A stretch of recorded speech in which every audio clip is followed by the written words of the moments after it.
I'm Edie Lush, and I'm here in the Hub Culture Pavilion in Davos. Very pleased to be joined by one of our partners, Simon Sproule. Thanks for coming.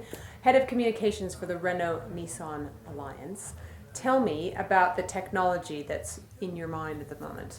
Well, I mean, some of the technology is right outside the front door here. So as people are passing between the Congress Centre and Belvedere and other locations, they're passing by a Nissan Leaf electric car, which happens to be charging up a cocoa hut. So people are getting a free cup of hot cocoa powered by Nissan Leaf. Yeah, and we've got a Renault Zoe outside, which is another one of our really electric good cars. Looking, actually. Yeah, it's a really great looking. I mean, designed like the Leaf from the get-go as an electric car, so it's not an adapted vehicle from something else, it's a pure EV. And so we're obviously continuing to use Davos as a great platform for communicating electric vehicles. This year, I think there are two other technology pillars that are really coming to the fore. The first is connected cars, which is how your devices work with your car and how your car works with your devices, and kind of gives you a seamless digital life.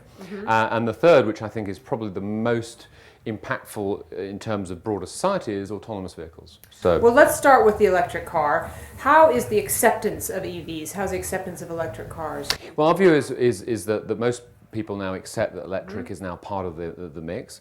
Our view is that it's not a matter of if but when. We're seeing critical mass building now. We're seeing cities and states and governments really embracing electric cars. It's interesting because you see plugs. Yeah, you now starting to see, you've got countries like Norway, which have where the Leaf was the best-selling car. So we're seeing electric cars now become much more part of the mainstream, and as the technology advances, as battery range and cost gets longer and smaller respectively, electric cars I think are going to become more and more prevalent in society. And I think anyone that's owned one or experienced it, it's hard to go back to gassing up your car. So electric cars I think are really going to be part of are really now established as part of the mix in the industry. I just want to take a tiny bit more on that. And where do you think, in terms of the battery recharge, where are you seeing, how's that going to work? Is it going to be a total switch out at different stations? What's going to be how is it going to be? Or are people just going to have to stop overnight to charge? Where do you think? Well, look, most people, how they use their car is that they charge it overnight. Yeah. I mean, it's like your cell phone. I mean, most people, they'll have their car charging overnight at their home. They'll get in, they'll drive to work, they'll do their errands, and then they'll go back home and they'll plug it in. 95+% of people rarely do more than 25, 30 miles a day. So the Nissan Leaf, the Zoe, typically has a range of around 100 miles. So it's well within the capability for most people to use an electric car as a very practical day-to-day form of transportation. And as people get confidence in the recharging infrastructure, so outside, places where they work, supermarkets, etc., then I think we're going to see people not having the so-called range anxiety, which actually is not range anxiety, it's charger access anxiety. And we're seeing, charging stations being built out now on freeways. The Dutch have a very interesting project where they're building out an electric highway between two major cities, so that you'll be able to, you'll have regular fast recharge points. And don't forget, I mean, people will commonly overnight domestically charge their cars on a relatively slow charge system. But fast chargers are becoming increasingly more widespread, and a fast charger can get your battery up to full capacity in 30 minutes. Okay.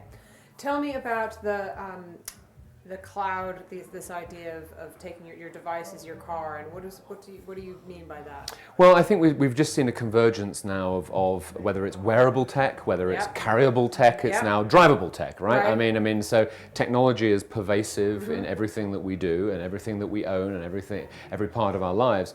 And given that the car is such a big part of people's lives, it's very natural that they say, well, I want my devices to work seamlessly with my car. And that started off a few years ago with Bluetooth functionality, with integrated navigation systems, with the ability to download, on a hard drive your music and so forth.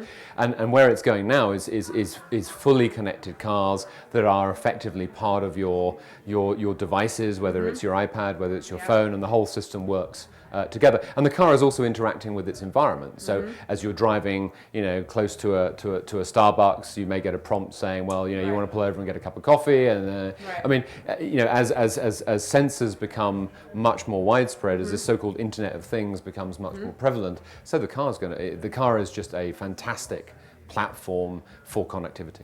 So that leads us to the last idea, this idea of the car which is driving itself. What's Renault Nissan's plan for driverless Well, I mean, car? driverless cars or autonomous vehicles now are closer than most people imagine. I mean, we've committed to having a car on the market by 2020. Other manufacturers are following us. And it's not about technology for technology's sake. I mean, the primary driving goal behind autonomous vehicle technology is making cars and roads safer. Every 30 seconds, somewhere in the world, someone dies in an automotive-related accident. That's over 3,500. That's about 3,500 a day, 1.2 million deaths a year, 50 million people injured.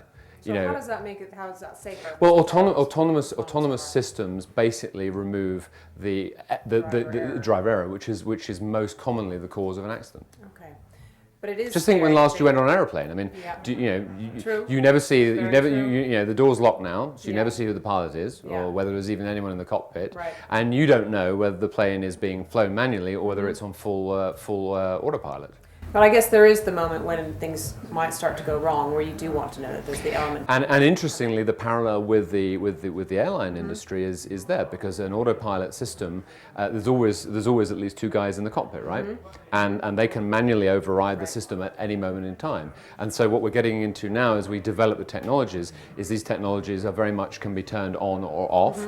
So we're not yet at the point where the car is just a pod and you just jump in it and you speak your destination. We're still a little bit away. Yeah, we're still a little way away from that yet. But where we are close to is a set of technologies that will enable the car to drive itself, react itself. But there still needs to be a human being behind the wheel. Simon, it's been fascinating talking to you. Thank you so much for your partnership here in Hub Culture and for stopping into the Social Media Pavilion. I'm Edie Lush.